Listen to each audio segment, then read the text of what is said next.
دوسرے حصے میں مہمانان خاص کا خطاب ہے، کیونکہ سفیر پاکستان اور قونصل جنرل صاحب دونوں ہی پہلی بار اردو جرمن کلچرل سوسائٹی کے فنکشن میں شریک ہو رہے ہیں۔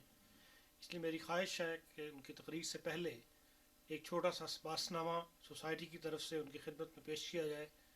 میں درخواست کروں گا عثمان صاحب سے کہ وہ تشریف لا کر اسپاس نامہ پیش کریں۔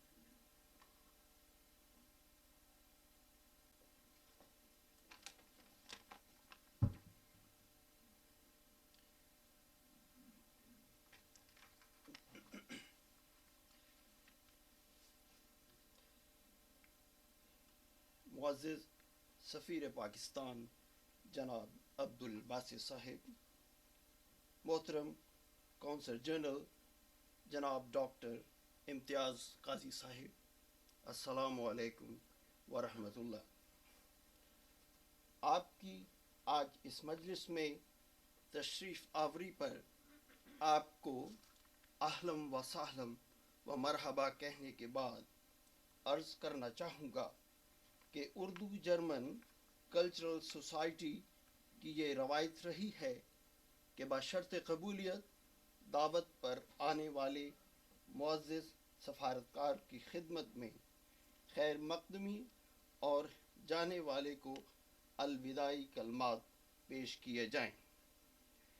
عام طور پر سرکاری مہمان کی آمد پر پڑھے جانے والے اسپاس نامے میں یا تو مطالبوں کی تکرار ہوتی ہے یا پھر گلے شکووں کی بھرمار۔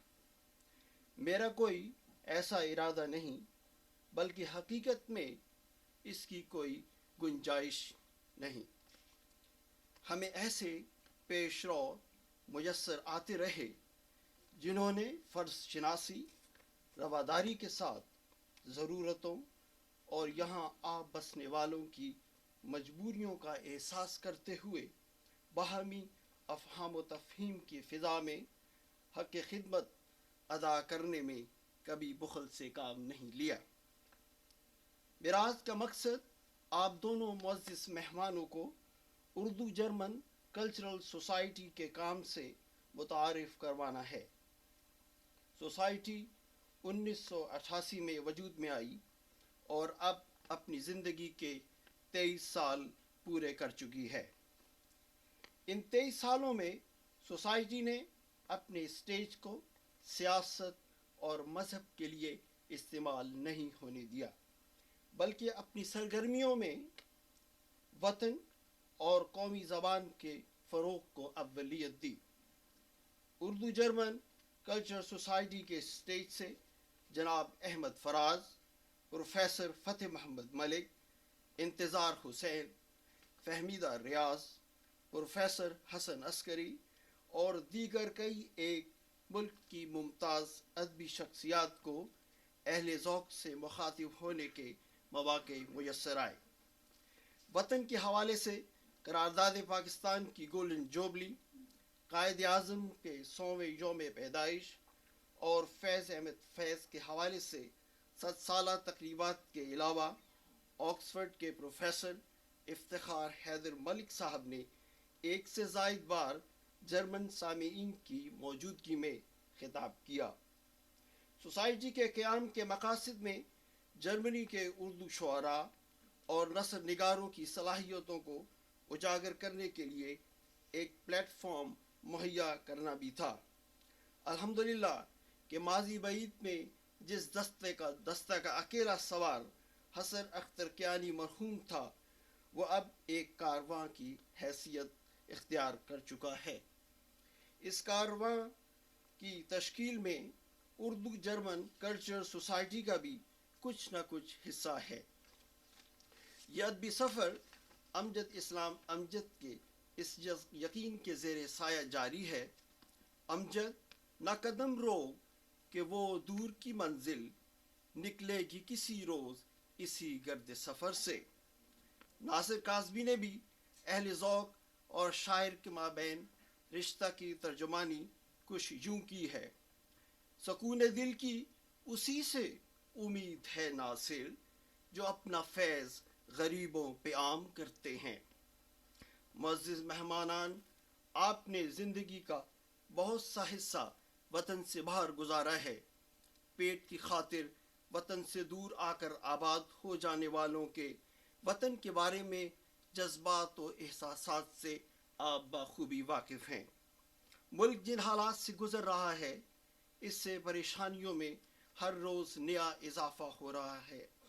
بیرونی سرمایہ کاری زوال پذیر ہے، قرضوں کا بوجھ بڑھ رہا ہے، ملکی کرنسی کی قیمت گر رہی ہے، معیشت اور ادارے اپنی ساکھ کھو رہے ہیں، انسانی جان کی بے قدری عام ہے اور انسانیت دم توڑتی محسوس ہو رہی ہے۔ ایسا کب تک ہوتا رہے گا؟ اس کی وجوہات اور تدارک کے امکانات پر بیرون ملک پاکستانی ایک جیسی رائے رکھتے ہیں، جس کو اکابرین حکومت تک پہنچانے کا ایک دروازہ آپ بھی ہیں۔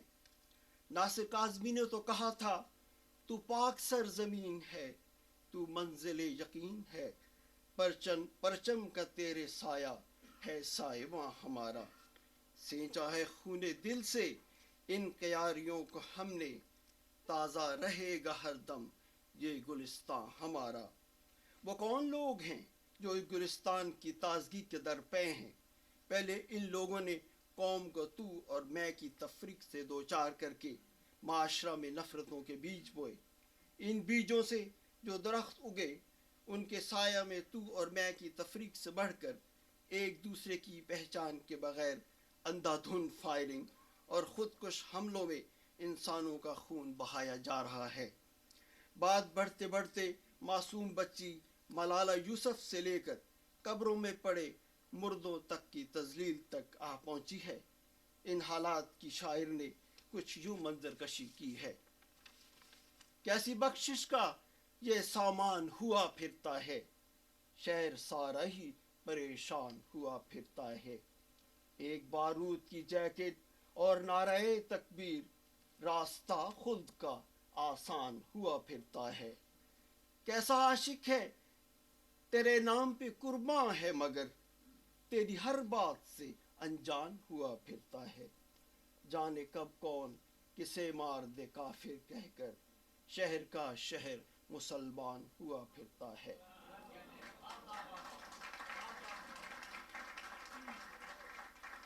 فکر مندی کی بات یہ ہے کہ تشدد کے نتیجہ میں پیدا ہونے والے رد عمل میں بھی اضافہ ہو رہا ہے۔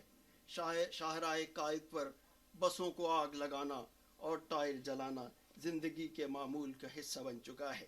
ایسے بہت کم ہیں جن کا رد عمل اس شاعر کے تخیل سے ہم آہنگ ہو، جس نے اپنی ماں کے کتبے کے ٹوٹے ہوئے ٹکڑے ہاتھ میں پکڑے کہا ہے: لب پر کوئی شکوہ نہ شکایت نہ گلہ ہے، اظہار تمنا کا یہ انداز نیا ہے، جب پوچھے کوئی مجھ سے کہ مسلک میرا کیا ہے، میں کہتا ہوں پابندی آئین وفا ہے، بینائی دل درد جگر دیدہ خوں بار، ارباب محبت کو یہ انعام ملا ہے، ایک رشتہ نازک کہ جو ہے جسم کا جان سے، محسوس یہ ہوتا ہے کہ اب ٹوٹ رہا ہے، اس احساس کو نئی زندگی اور نئی توانائی عطا کرنا حکومت وقت کی ذمہ داری ہے۔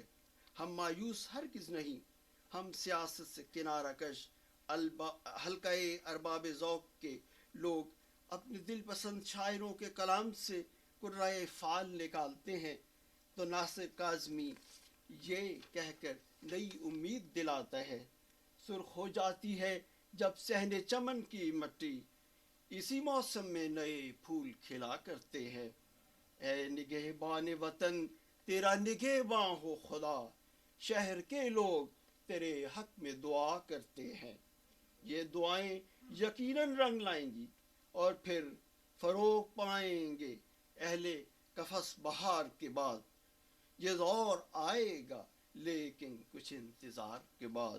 وآخر دعوانا